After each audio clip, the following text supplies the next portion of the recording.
Bismillahirrahmanirrahim. Assalamualaikum warahmatullahi wabarakatuh. Kembali lagi di Bapak Fahmi Channel.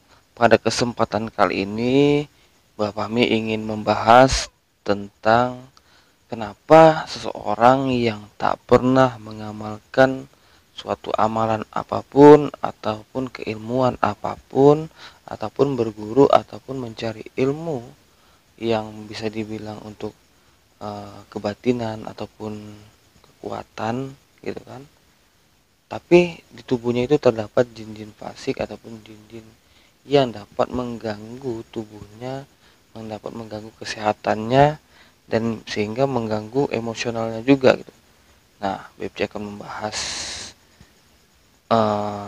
hal ini pada video kali ini, dan pastikan sahabat BFC yang belum subscribe silahkan subscribe terlebih dahulu, lalu yang udah subscribe silahkan like, komen, dan share agar BFC terus berkembang dan dapat upload video menarik lainnya. Oke, liba.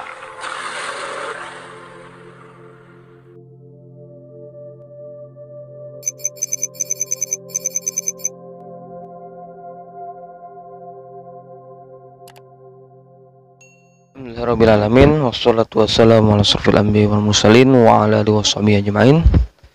Nah, pertama-tama dan yang utama kita panjatkan puja dan puji syukur kita atas karya Allah Subhanahu wa taala yang mana sampai saat ini kita masih diberi kesehatan, keselamatan, kekuatan dan nikmat panjang umur sehingga kita dapat bertemu, berjumpa di channel kesayangan Anda semua, yaitu Bapak Fahmi Channel.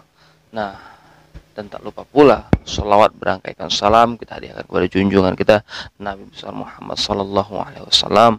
Semoga dengan seringnya kita bersholawat maka kita akan tergolong umatnya yang mendapat syafaatnya di hari akhir kelak. Amin ya rabbal alamin.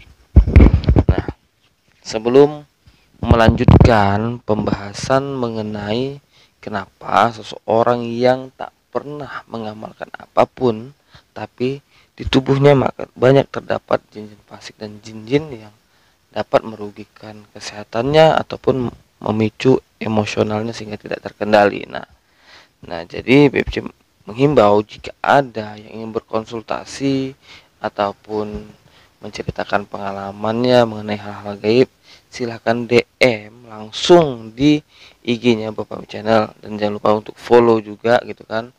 Jadi di situ nanti bisa sharing, berbagi melalui DM ataupun pesan yang ada di Messenger di Instagram gitu. Nah, jadi untuk kita langsung aja gitu kan membahas mengenai kenapa seorang yang bisa dibilang murni tak pernah menuntut apapun gitu kan, menuntut ilmu apapun, tapi di tubuhnya banyak terdapat jin-jin fasik, jin-jin negatif gitu ya, sehingga bisa memicu emosionalnya, kesehatannya gitu kan, pemikirannya gitu, ketenangan jiwanya itu bisa terpengaruhi. Nah, jadi yang mau BFC sampaikan pertama, jin ataupun makhluk gaib yang di sekitaran kita itu bisa masuk ke tubuh kita kapan saja. Itulah memang kelebihannya gitu kan, ketika kita tidak bisa memagari diri kita sendiri dengan izin Allah gitu kan. Nah, yang pertama kenapa dia bisa masuk, yang pastinya satu, kiriman seseorang yang mungkin tidak menyukai kita gitu kan, sehingga dia masuk ke tubuh dan mengganggu diri kita yang dalam arti merugikan kita gitu kan, baik itu kesehatan, emosional gitu kan, dan banyaklah gitu kan, karena yang bersifat negatif ini identik dengan hal-hal yang tidak baik dan merugikan seseorang gitu. Lalu yang kedua memang secara alami masuk gitu ya, kita ini bisa dibilang adalah wadah gitu, wadah, dan ketika kita masih bisa dibilang kosong gitu kan, maka mudah untuk diisi dan dimasuki. Nah, ya dalam arti ketika wadah yang kosong, maka apa yang untuk awal gitu kan, karena kosong dia tidak mengerti apa-apa, ya mau itu buruk mau itu baik gampang aja masuknya gitu. Nah, itu perumpamaan gitu kan. Nah, jadi ketika kita tidak memahami bagaimana caranya istilahnya supaya agar jin fasik itu tidak masuk ke tubuh kita, maka itu tadi kosong tadi kan, kita tidak mengetahui apa-apa, dia mudah masuk gitu, masuk ke tubuh dan mempengaruhi apa namanya, diri kita gitu kan, emosional kita tadi gitu kan, pemikiran, ketenangan jiwanya juga terganggu gitu, kegelisahan akan hadir gitu. Nah, itu dia. Dan nggak usah kan yang misalnya kosong, yang sudah paham pun bisa dihampiri dan bisa dirasuki gitu. Cuman kan bedanya yang udah paham itu bisa dia mengeluarkannya lagi dan membentengi gitu. Nah, jadi eh, contohnya ketika sahabat BFC bepergian mungkin ke tempat-tempat yang baru, ke tempat-tempat mungkin lalu lalang ya, seperti perjalanan dari rumah ataupun ya dari rumah mau ke tempat kerja, dari rumah mau ke tempat wisata, dari rumah mau ke pasar gitu kan, itu pastinya melintasi tempat-tempat yang memang ada penghuninya. Dan ketika kita kosong dan memang energi kita disukai mereka, mereka akan datang dan masuk. Nah, itu apa saja tanpa difilter masuk rep gitu dan berada di tubuh kita, sehingga uh, kadang timbul rasa berat di badan, gak enak, gak nyaman. Nah, ya kadang udah dipijat pun ya udah enak lah gitu bentar, tapi udah bentar aja udah kumat lagi nih, baru timbullah rasa kegelisahan ketika beribadah, tidak tenang gitu kan, tidak ada ketenangan dalam ibadah itu gitu, mau buru-buru gitu. Nah, jadi istilahnya dalam sholat pun tumaninahnya itu pun nggak kena gitu. Nah, tidak dapat, sehingga cenderung terburu-buru, tergesa-gesa. Nah, barulah istilah timbul kegelisahan, nggak tahu mau ngapain gitu. Itulah salah satu ataupun beberapa tanda yang memang menandakan bahwasanya di diri kita ada eh, makhluk yang nggak beres juga gitu, yang mempengaruhi gitu. Ya timbullah sakit-sakit kepala, kaki gitu, mungkin di bagian lengan ataupun berat di punggung, sakit di pinggang, tulang belakang gitu, di bagian belikat, itu juga memang pengaruh mereka gitu. Makanya eh, kita apa namanya, sebagai manusia juga harus memahami itu gitu. Kita ini adalah misalnya wadah ataupun sarang bagi mereka kalau kita tidak memahaminya. Maka yang saya sendiri aja yang memang istilahnya mungkin ya ada pemahaman ke arah seperti itu gitu. Sempat juga di istilahnya terasa tuh ini memang terasa bedanya ya, mungkin kita saya terasa gitu, maksudnya ada yang lain nih aneh gini gitu kan. Langsung saya selesai sholat langsung saya menetralisirnya dan mengeluarkannya dan mengembalikannya ke tempat yang memang layak juga untuk dia gitu, untuk dia tempati gitu. Ya mungkin ke daerah-daerah pesisir, pohon-pohon di daerah pantai, kita tinggal tarik, ambil dan kirim dia ke sana gitu.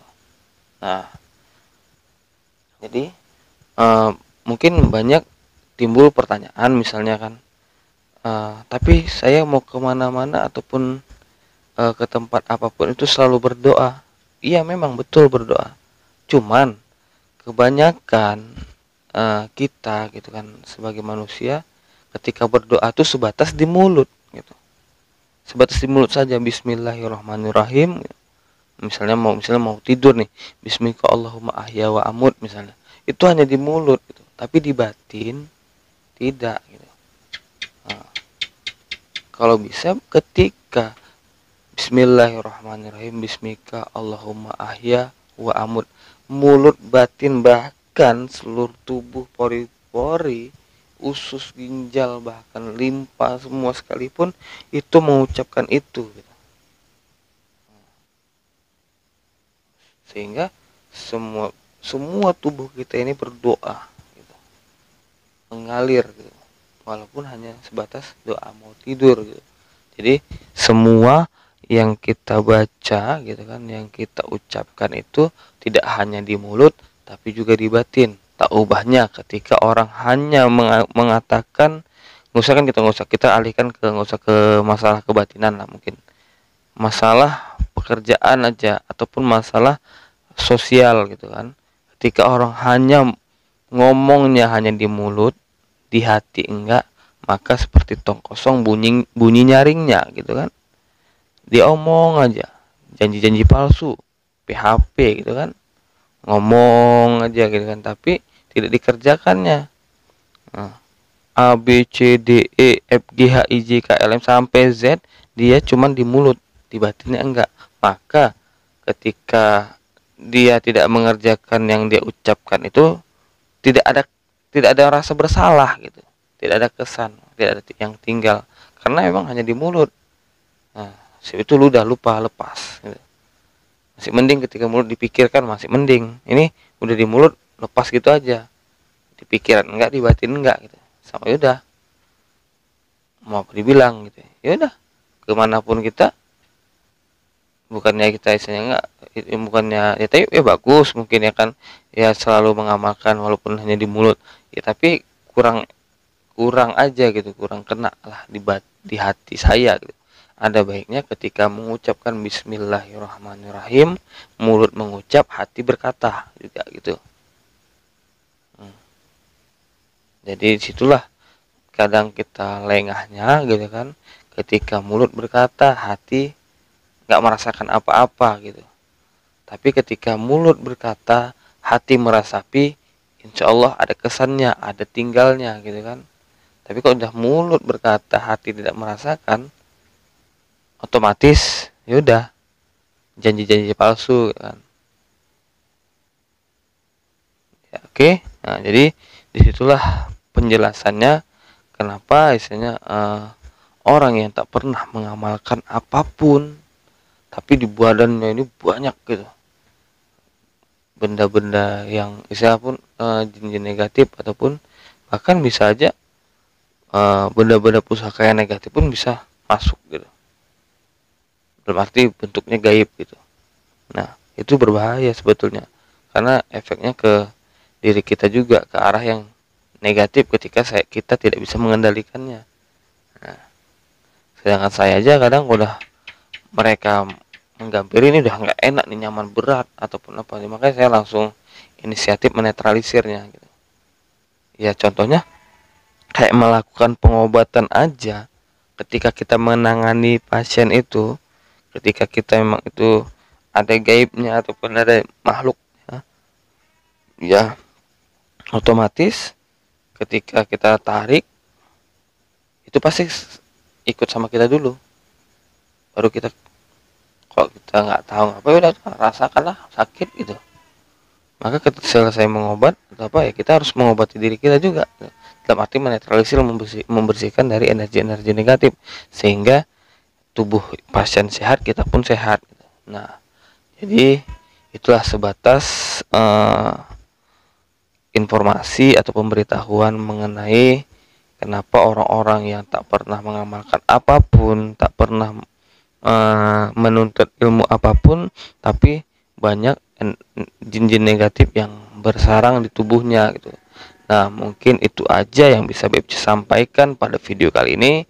Lebih dan kurang BFC minta maaf. Akhirul kalam, assalamualaikum warahmatullahi wabarakatuh.